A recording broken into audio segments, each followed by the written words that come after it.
Hello everyone. आज मैं आपके साथ शेयर कर रही हूँ कालीबंगा और आहड़ सभ्यता के बारे में। कालीबंगा और आहड़ सभ्यता राजस्थान में सिंधु घाटी सभ्यता के महत्वपूर्ण स्थल हैं। फर्स्टली हम कालीबंगा सभ्यता के स्थिति के बारे में बात कर रहे हैं। कालीबंगा है वो हनुमानगढ़ में घग्गर नदी के किनारे स्थित है और उसी के अपोजिट आहड़ सभ्यता है वो उदयपुर में आयड़, जो कि आगे चलकर बेडच नदी कहलाती है, के किनारे स्थित है।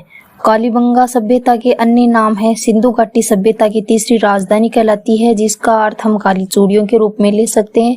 और आहड़ सभ्यता में इसके अन्य नाम है, इसको मर्तकों के टीलों की सभ्यता कहा जाता है, आघाटपुर या धूलकोट कह सकते हैं, ताम्रवती नगरी के नाम से जाना जाता है। कालीबंगा की खोज अमलानंद घोष ने की थी और आहड़ सभ्यता की खोज RC अग्रवाल ने की थी।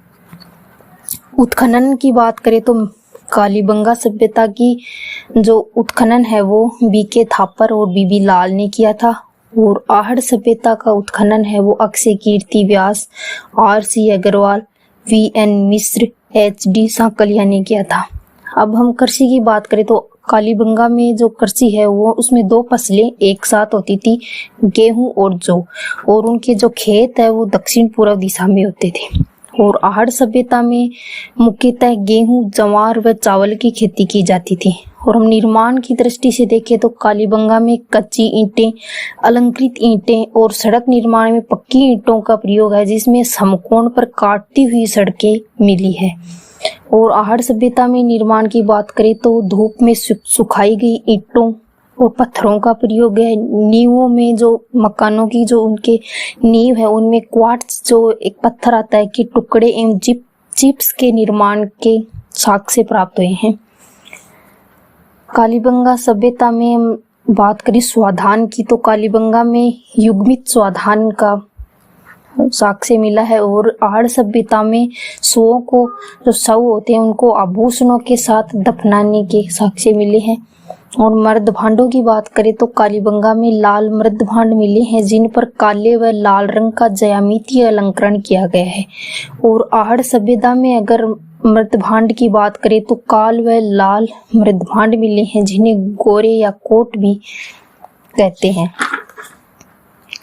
अब हम अग्नि की वस्तुओं के बारे में बात करें तो कालीबंगा में 7 अग्नि वेदिकाएं मिली हैं और आहड़ सभ्यता में एक ही घर में 6 चूल्हे मिले हैं, जिनसे हमें संयुक्त परिवार या सामूहिक भोज की जानकारी मिलती है।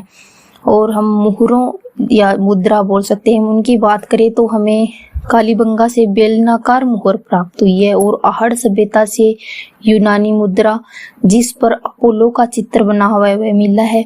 और अन्य केंद्र की बात करें तो हम कालीबंगा के अगर अन्य केंद्र की तो सोथी, सावणिया और पुंगल, ये इसके अन्य केंद्र हो सकते हैं। और आहड़ सभ्यता की तो बात करें तो गिलुंड, बालाथल और ओझाना, ये इसके अन्य केंद्रों के रूप में हम देख सकते हैं। और कला की अगर बात करें तो कालीबंगा में वृषभ मूर्ति, हाथी दांत का कंगा, सीप के आभूषण, तांबे के उपकरण, मिट्टी की चूड़ियां, ये कालीबंगा सभ्यता से मिली है। और आहड़ सभ्यता में रंगाई सफाई का उद्योग, तोल के बाट व माप इत्यादि मिले हैं, ये हमें आहड़ सभ्यता से मिले। अब इनमें अगर हम कुछ और समराइज करना चाहे तो मैं बता रही हूँ आपको, कालीबंगा से बच्चे की खोपड़ी प्राप्त हुई है, जिसमें 6 छेद हैं, जो मस्तिष्क शोध बीमारी के इलाज तथा शल्य चिकित्सा का प्रमाण माना जाता है। और आहड़ सभ्यता के बारे में कुछ बात करूँ तो आहड़ से तांबा गलानी की भट्टियां प्राप्त हुई है। पत्थरों की अधिकता से यह अनुमान है कि यहाँ पत्थरों के शस्त्र और उपकरण बनाने का बड़ा केंद्र रहा होगा। That's all, thank you.